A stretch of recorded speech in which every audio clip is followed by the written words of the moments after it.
बच्चों, welcome to test quiz. Test quiz में फिर से आपका एक बार स्वागत है। आज हम देख रहे हैं, हम लोगों ने आपकी लास्ट प्रीवियस क्लास में ये देखा था कि घातांक एवं करनी के नियम क्या है। ठीक है, हम लोगों ने घातांक के नियमों को डील किया था, उसके सारे रूल्स देखे थे। उसके बाद हम लोगों ने देखा था कि करनी कौन से नियमों को फॉलो करता है, कौन से रूल्स के हिसाब से वो आगे चलता है। ठीक है, आज हम उन्हीं रूल्स को फॉलो करके कुछ क्वेश्चन करेंगे। ठीक है, आपके सामने पहला क्वेश्चन है 81 to the power minus 3/4। ठीक है, तो 81 को क्या हम लोग किसी पावर के रूप में लिख सकते हैं? आप सोचिए, हम लोग बिल्कुल 3 है, 3 का स्क्वायर हमें पता है कि 9 होता है। ठीक है, इसी 3 में अगर हम लोग एक और 3 मल्टीप्लाई करें तो ये 27 हो जाता है, और इसी 3 में, ठीक है, एक और 3 मल्टीप्लाई करें तो ये 81 हो जाता है। इसका मतलब ये है कि 3 to the power 4, हम 81 को क्या लिख सकते हैं? 3 to the power 4। क्लियर? तो हम क्या लिखेंगे इसको? 3 to the power 4 की पावर में -3/4। क्लियर हुआ आप लोगों को? हमने क्या किया है, 81 को हम लोगों ने 3 to the power 4 लिखा है। क्लियर? नाउ अब क्या करना है, हमें ये पता है कि अगर कोई सपोज ये a to the power m है और ये उसके होल पावर में, उस ब्रैकेट के पावर में n है, तो हमें पता है कि m और n का मल्टीप्लाई हो जाता है। तो हम क्या करेंगे यहाँ पे, 3 to the power 4 multiply -3/4। Clear? Now क्या करेंगे, 4 से 4 कैंसिल। ठीक है, ये क्या हुआ, 3 to the power -3। Clear? Now अब क्या करेंगे, हमें एक और प्रॉपर्टी पता है, घातांक की हमें एक और प्रॉपर्टी पता है कि अगर a to the power -n होता है तो हम उसे a to the power n लिख सकते हैं, लेकिन वो नीचे चले जाएगा, 1/a to the power n हो जाएगा। ठीक है, तो हम इसे भी, क्यों भाई ये -3 में है, -3 को हम लिख नहीं सकते किसी का भी पावर, 3 to the power -3 आपको पता है क्या होता है? नहीं, इसको अगर हम पॉजिटिव लिख ले, ये माइनस में है, अगर मैं इसे 1/3 to the power 3 लिख लूं तो क्या ये आप लोग के लिए इजी नहीं होगा? ठीक है, तो अब मुझे पता है कि 3 to the power 3 की वैल्यू क्या होती है, तो 3 to the power 3 की वैल्यू होती है 27। ये हमने अभी देखा है, तो आपका आंसर होगा 1/27। आई होप आपको ये क्वेश्चन क्लियर हुआ होगा। नहीं हुआ होगा तो फिर से वीडियो को बैक जाके आप देख सकते हो। क्लियर? नाउ इस क्वेश्चन में आपको कुछ ऐसा ऑप्शन मिलेगा कि इसको हम लोग और किस फॉर्म में लिख सकते हैं। तो आप लोग देख रहे होंगे कि ये कुछ इस फॉर्म में है, a to the power m, और ये क्या है, b to the power m।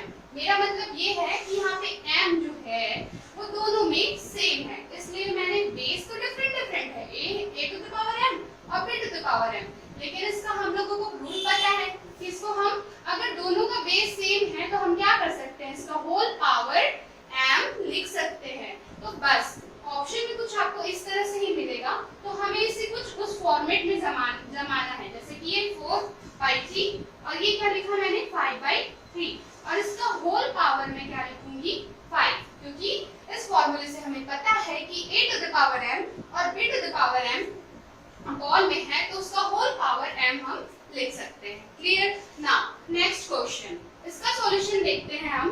ठीक है, क्या है ये, 3x² का होल पावर 3 और 2x³ का होल पावर स्क्वायर, ये डिवीजन में है, फिर यहाँ पे हमें कुछ डेटा मिल रहा है। ठीक है, हमें क्या पता है कि अगर a to पावर m है और उसके होल पावर में n है, तो दोनों ही पावर आपस में मल्टीप्लाई हो जाते हैं, और दोनों ही पावर आपस में मल्टीप्लाई हो जाते हैं, तो हमें सिंपली, अगर हमें पावर दिख रहा है तो उस पावर को हमें पहले सिंप्लीफाई करना है।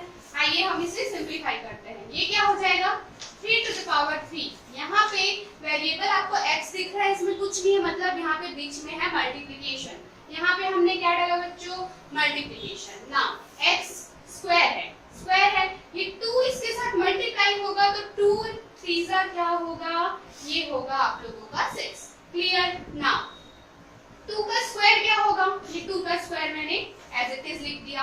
नाउ x के पावर में 3 है, और 3 का मल्टीप्लाई 2 से होगा तो क्या होगा, 3 2 6, ये हो गया x to the power 6। यहाँ पे है आप लोगों के डिवीजन में, अब हम इसका भी ब्रैकेट ओपन करेंगे, ये वाली प्रॉपर्टी लगाना है। ठीक है, तो हम क्या करेंगे, 5 का स्क्वायर। ठीक है, पावर में 3 है और उन दोनों का मल्टीप्लिकेशन होगा तो ये x टू द पावर 6 हो जाएगा, x की घात 6 हो गया, ये 4 की घात 3, 4 टू द पावर 3 और बीच में मल्टीप्लिकेशन है, ठीक है, x का स्क्वायर है वो 3 से मल्टीप्लाई होगा तो क्या होगा ये x to the power 6। Clear? Now अब हमें क्या करना है, अब हम इसे और सिंपलीफाई करते हैं। हम क्या कर सकते हैं, क्या मैं ये x to the power 6 x to the power 6 को कैंसिल कर सकती हूँ? बिल्कुल। क्या मैं इस x टू द पावर 6 और x टू द पावर 6 को कैंसिल कर सकती हूँ? बिल्कुल। अब मुझे क्या करना है, ये 3 की पावर क्यूब में है, 2 का स्क्वायर है, मुझे पता है, मैंने आप लोगों को ये बताया हमेशा कि कभी भी कोई अगर हमें कोई भी ये जो नंबर है फ्रैक्शन के रूप में मिल रहा है, अगर ये बीच में डिवीजन है उसे हमें मल्टीप्लिकेशन में अगर चेंज करना है तो जो डिनोमिनेटर है वो न्यूमरेटर में चला जाता है और जो न्यूमरेटर है वो डिनोमिनेटर में आता है। मेरा मतलब ये है कि जो हर है वो अंश में चला जाएगा और जो अंश है वो हर में आ जाएगा। तो मैं क्या देखती हूँ यहाँ पे कि 4 की घात 3 और ये क्या हो गया 5 का स्क्वायर। अगर आप लोगों को पता है कि 3 की घात 3 क्या होती है तो आप यहाँ पे बिल्कुल लिख सकते हैं कि ये 27 है। क्लियर? 2 का स्क्वायर क्या होता है, ये होता है 4, 4 की घात 3, 4 4 जा 16, ठीक है, ये 4 into 4 कितना होता है 16।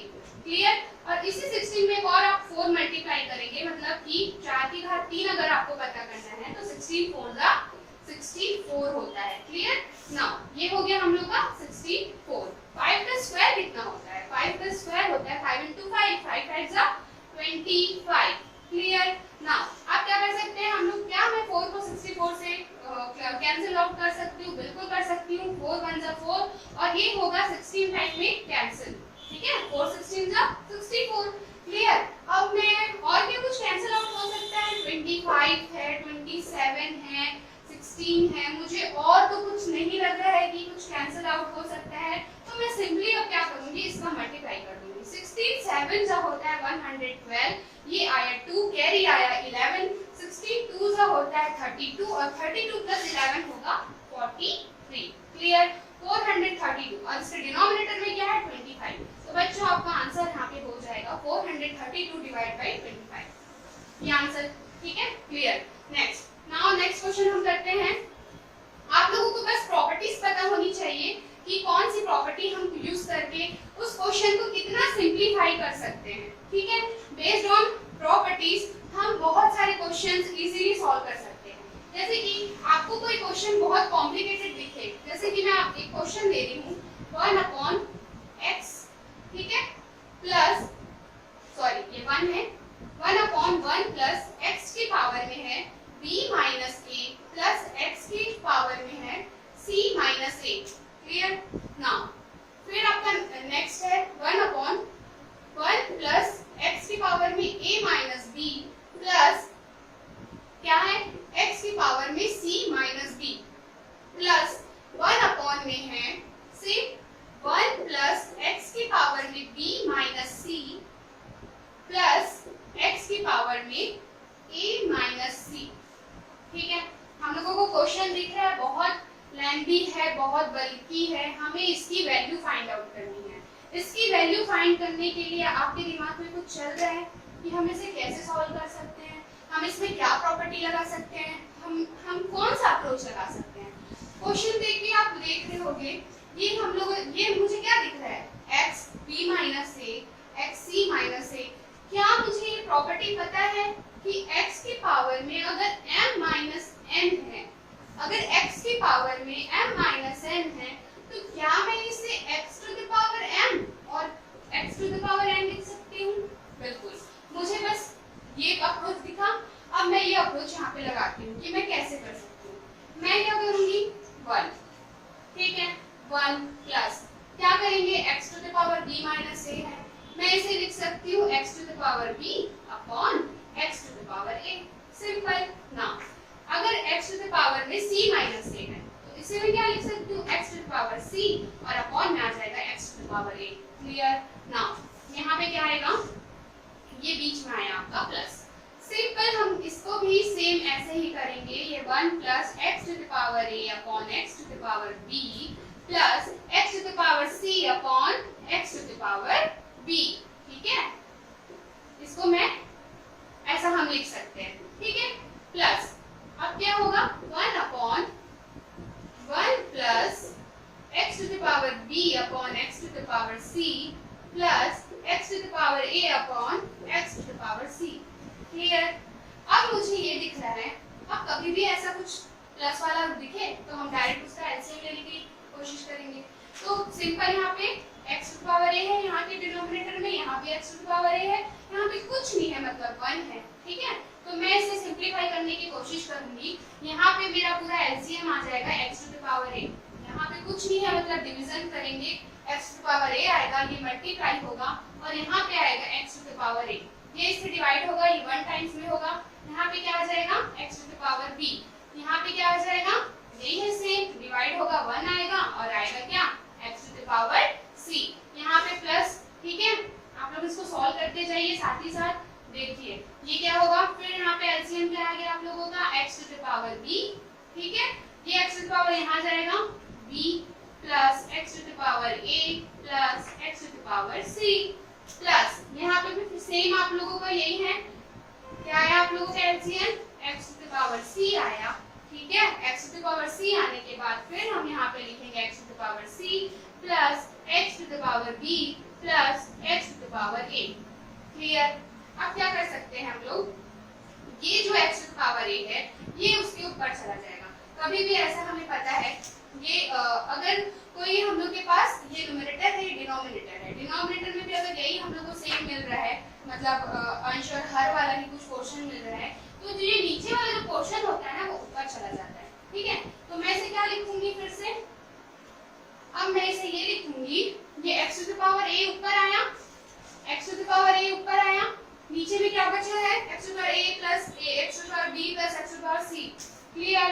x to the power a plus x to the power b plus x to the power c। Clear? Plus similarly ये x to the power b ऊपर जाएगा। ठीक है, x to the power b ऊपर आया, सेम नीचे में denominator में यही बचा हुआ है, x to the power a plus x to the power b plus x to the power c। ये भी x to the power c ऊपर गया। ठीक है, x to the power c ऊपर गया, x to the power a plus x to the power b plus x to the power c। ठीक है, अब क्या करना है, कभी भी हमें ऐसा दिखे तो हम क्या ले लेंगे, एलसीएम। तीनों तो सेम क्वांटिटी है, दिक्कत की कोई बात ही नहीं है, लिख दो x to the power a plus x to the power b plus x to the power c। अब सेम क्वांटिटी है, इसको इससे डिवाइड करोगे तो 1 ही आएगा और 1 को मल्टीप्लाई करोगे तो x to the power a plus x to the power b plus x to the power c। क्या ये दोनों सेम क्वांटिटी है? बिल्कुल है, ये कैंसिल हो गया, आपका आंसर आएगा 1। तो कभी भी कोई क्वेश्चन हमें जितना ज्यादा टफ दिखता है वो उतना ही सिंपल होता है, बस ये है कि हमें उसके रूल्स पता होने चाहिए कि हम उसे कितनी इजीली सिंपलीफाई कर सकते हैं। आज की क्लास में आप लोगों के लिए इतना ही, मिलते हैं आपसे नेक्स्ट क्लास में आगे के क्वेश्चन।